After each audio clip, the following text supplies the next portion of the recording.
अपराध की दुनिया में चार्ल्स शोभराज के बाद शायद ही कोई और शख्स हो जिसने चोर धनीराम मित्तल से ज्यादा नाम कमाया हो। चोरी की दुनिया में हरियाणा के धनीराम मित्तल ने एक के बाद एक मिसाल कायम की। हरियाणा के इस शातिर चोर ने अकेले 1000 से ज्यादा वाहन चोरी की घटना को अंजाम दिया। 84 मामलों में गिरफ्तार हुआ और जेल गया। 5 दशक से ज्यादा समय तक ये शख्स चोरी और धोखाधड़ी की वारदात को अंजाम देता रहा, लेकिन सबसे ज्यादा सुर्खियों में तब आया जब उसने जज बनकर अपने ही केस में फैसला सुनाया। साथ ही 40 दिनों के अंदर हजारों कैदियों को जमानत पर छोड़ दिया।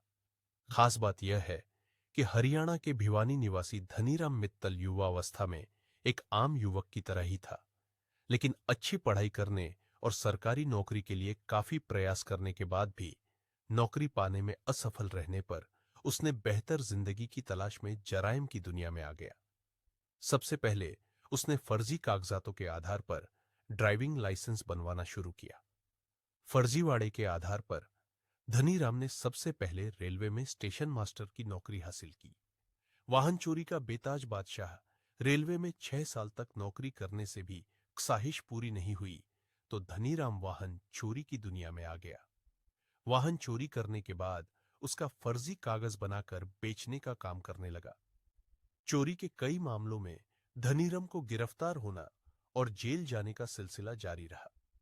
चोरी के बाद अदालती कार्रवाई से बचने के लिए धनीराम मित्तल ने राजस्थान से एलएलबी की डिग्री हासिल की, हैंडराइटिंग एक्सपर्ट की पढ़ाई की। इतना ही नहीं, कानूनी शिकंजे से बचने के लिए उसने ग्राफोलॉजी की भी पढ़ाई की। यह सब धनीराम मित्तल ने केवल इसलिए किया कि वो वाहन चोरी करने के बाद फर्जी कागजात बनाने के अपने कौशल के दम पर पुलिस और अदालत के चक्करों से बच सके। 1000 वाहन चुराने का रिकॉर्ड। एक दौर में वाहन चोरी के मामले में धनीराम मित्तल इतना एक्सपर्ट हो गया कि उसने 1000 से ज्यादा वाहनों को चुराकर से बेचा। उसने हरियाणा, पंजाब, दिल्ली, राजस्थान के आसपास के इलाकों में अपना नेटवर्क भी तैयार कर लिया था।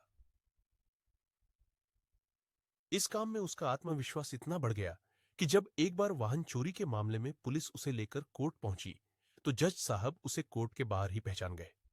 उन्होंने धनीराम से कहा कि तुम कोर्ट से बाहर निकलो।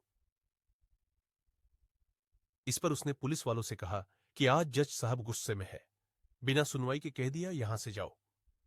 इसके बाद उसने पुलिस वालों के साथ चाय पी, पुलिस वालों से कहा कि 2 मिनट में आ रहा हूं और मौका देख वहां से गायब हो गया। जब जज साहब ने कोर्ट में पेशी के लिए बुलाया तो पुलिस वाले सन्न रह गए। 2016 में आखिरी बार हुआ था गिरफ्तार 33 वर्षीय धनीराम में एक बात और है जिसकी चर्चा होती है। वह वाहन चोरी की घटना को रात में कभी अंजाम नहीं देता था, लेकिन अपने उम्र की वजह से धनीराम इस मामले में कमजोर पड़ने लगा।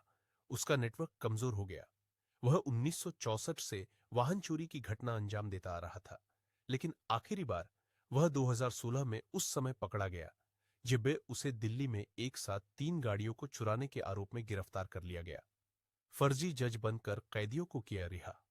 इसके बावजूद साल 1980 में धनीराम ने एक ऐसा काम किया जो चोरी के इतिहास शायद ही हिंदुस्तान में किसी चोर ने ऐसा किया हो। उसकी एक करतूत चोरी और फर्जीवाड़े के इतिहास में नजीर के रूप में लिया जाता है।